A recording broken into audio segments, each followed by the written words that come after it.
Hey everyone, I hope you're all having a great day. I want to discuss a more serious topic with all of you. As some of you know, I'm a big fan of the sweet science, also known as boxing. Today, we're going to break down the greatest boxer of each weight class. Things I will consider on this list will be things such as longevity, accomplishments, resume, skills, and overall combination. This is of course completely subjective and my opinion only. Regardless, I hope it gets some good conversations going. Let's begin. Strawweight, 105 pounds. This one should come to no surprise as Ricardo Finito Lopez takes the spot. Complete dominance at that division for over a decade.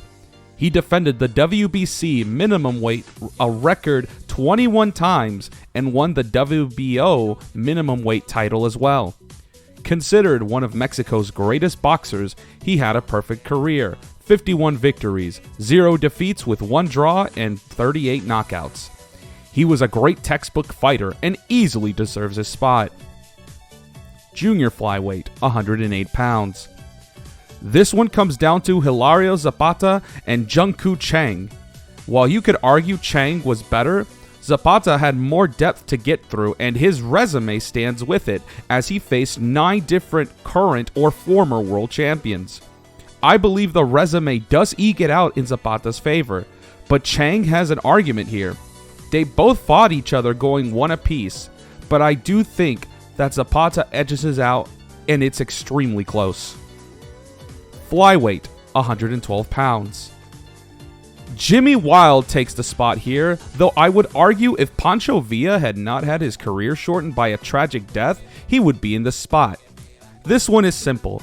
Jimmy was simply better than everyone around him and won the first ever flyweight world title. It's hard to assess the skills of the much older fighters, but his longevity is so massive it definitely helps him out here. Junior bantamweight, 115 pounds. This one is so far the hardest to decide on. Galaxy, Gilberto Roman, Jiro Watanabe, and Johnny Tapia.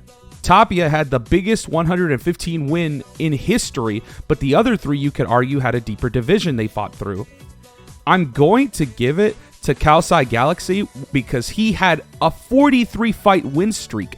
He was a monstrous puncher who defeated 7 world champions, and I feel he edges everyone else out. Bantamweight, 118 pounds. Ruben Olivares takes this spot. He beat many great bantamweight fighters like Chucho Castillo and Leonel Rose. Was quite a puncher who recorded 79 knockouts. This one I didn't feel was too hard to decide on, though Manuel Ortiz does deserve an honorable mention. Junior featherweight, 122 pounds. Wilfredo Gomez will take this spot, and rightfully so. One of PR's greatest fighters, he was honestly the goods and more.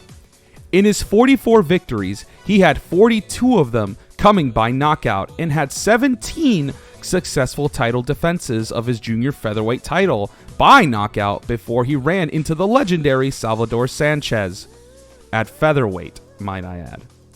Incredible career at this weight class and some more solid stuff afterwards. I believe if Salvador Sanchez had not had his career cut short, he would have been the greatest featherweight of all time. But that distinct honor goes to Willie Pep. Longevity and superior skill is what gets Pep in this spot. You could argue for Sandy Sadler to be in this spot, as he did get the better of Pep in their bouts. But Sadler's resume just isn't as deep as Pep's, who faced more world champions during his run. Junior lightweight, 130 pounds. Alexis Arguello and Floyd Mayweather Jr. are the cream of the crop when it comes to discussing 130. Floyd dispatched of great fighters like Gennaro, Jesus Chavez, and Diego Corrales, while Alexis Arguello dispatched of fighters like Escalera, Bobby Chacon, Rafael Limon, and others. Honestly, this is going to come down to preference. They each had many successful title defenses and was arguably each fighter's best weight. I'm gonna give it to Arguello, but just barely. I'm going to base it off him beating one more champion at that weight class, though honestly, if you have Floyd over Alexis, I really can't argue. Lightweight, 135 pounds. Roberto Duran is the choice here, and it honestly shouldn't be a surprise. He has a record of 62-1 at that weight class and avenged the only loss he had there in brutal fashion. Considered by many the greatest lightweight of all time, and you only have to look at the body of work and you realize how oppressive his reign at lightweight was. Unified in his third bout against the only man who had beaten him and stopped him to claim both the WBC and WBA lightweight world titles before moving up. Junior welterweight, 140 pounds. The legendary Julio Cesar Chavez gets this spot, though Aaron Pryor does get the honorable mention. Chavez was a wrecking ball at this weight class with victories over Rising Force Roger Mayweather and of course, the unforgettable unification against undefeated gold medalist Meldrick Taylor. He beat 8 world champions in this weight class alone while having 18 world title victories as well. Truly, in my opinion, the best to do it at this weight. Welterweight, 147 pounds. This one might be a bit controversial, as a lot of you will say Ray Robinson should be here, and to be honest, he's got a legitimate claim, but to me, the answer is Sugar Ray Leonard. It's hard to ignore the great fighters he beat at this weight class. He defeated the fantastic, undefeated Wilfred Benitez. He lost to Duran in their first meeting, but then proceeded to outclass him in the second bout, which caused the infamous No Mas moment. He then defeated the monster that was Tommy the Hitman Hearns in a unification bout that was the Ring's 1981 Fight of the Year.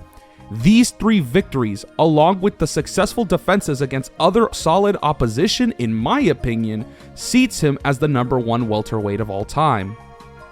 Junior middleweight, 154 pounds. This one is a bit tricky as the answer isn't very clear, but I feel at the end of the day, Thomas Hearns deserves the honor here. His time at 154 wasn't very long, but his impact here was huge. He beat Wilfred Benitez and demolished Roberto Duran in 2 rounds. This same Duran would go on to win a super middleweight title against Iran Barkley. Not the best, but everyone else under Hearns kind of falters, even Terry Norris. Middleweight, 160 pounds.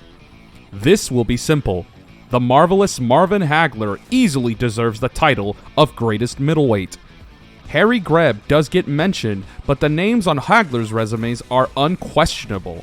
Obviously, victories over Roberto Duran and Thomas Hearns stand out, along with John Mugabe, who was rated #1 by all the sanctioning bodies at the time they fought.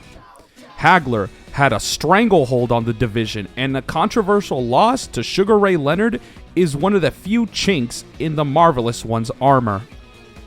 Super middleweight, 168 pounds. Wow, where do we even start? Names like Joe Calzaghe, Roy Jones Jr., Andre Ward, and now recently Canelo Alvarez come to mind.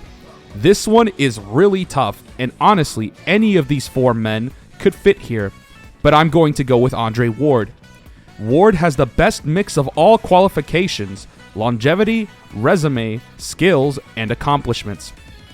His resume definitely stands out, though in this regard, Kessler, Abraham, Frosch, and light heavyweight champion Chad Dawson, who was highly rated at the time. Also, other solid wins at the times like Bika and Edwin Rodriguez. Ward was the best super middleweight, and no one could challenge him at that weight class. Light heavyweight, 175 pounds.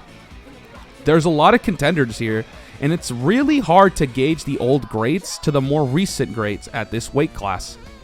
This is yet another difficult decision, but honestly, I'm going to go with Michael Spinks. He ruled over light heavyweight and unified the WBC, the WBA, and IBF light heavyweight titles. He was too good for the weight class and eventually moved up to claim a heavyweight title in an upset win over Larry Holmes. Though that win isn't being used as an accomplishment for light heavy, it does speak to the level that Spinks was on. And some may say Archie Moore, but I feel Spinks was truly top of the class. Cruiserweight, 200 pounds. Two names are in contention, Holyfield and more recently Alexander Usyk. God, another difficult one to decide. I want to just make them co-winners, but we're not going to do that. Arguments for both men are very good. You could argue that Holyfield's competition are placed well in all-time lists of cruisers, but you could then say that a few of Usyk's opponents will join that list in the future. You could argue Usyk did it all in hostile territory as the Great Road Warrior, but you could also say Holyfield was fighting 15 rounds at the time during cruiser. Both are extremely similar in terms of greatness at cruiser to big success at heavyweight, but the class above them isn't being considered. I'm gonna barely edge it to Usyk. For about 3 decades, Holyfield had been the consensus favorite for greatest cruiserweight ever, but I believe Usyk and the road he had to travel on was far more difficult as a whole. Heavyweight. This debate is a lot closer than people think. I'm gonna say now that Ali takes the crown here, but Lennox Lewis and Big George Foreman definitely have a case.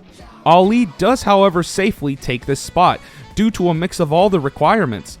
The names he's beaten at a time the heavyweight division was booming are legendary. Sonny Liston, Floyd Patterson, Joe Frazier, Ken Norton, George Foreman, Ernie Shavers, and Leon Spinks. He was a champion during a time where African Americans were looked to as second-class citizens, and he fought not only for them, but for his values as he also opposed an unnecessary war. His skills were second to none, and could back up all his trash talk. Truly, the greatest of all time.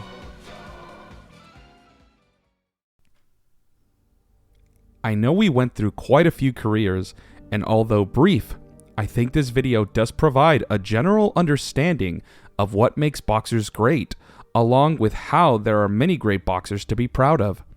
To sum it up, you may not agree with this list, and that's completely fine. Debating sports isn't fun if we all thought the same way. Anyways, let's continue to support the sport, and I'll catch you on the next video.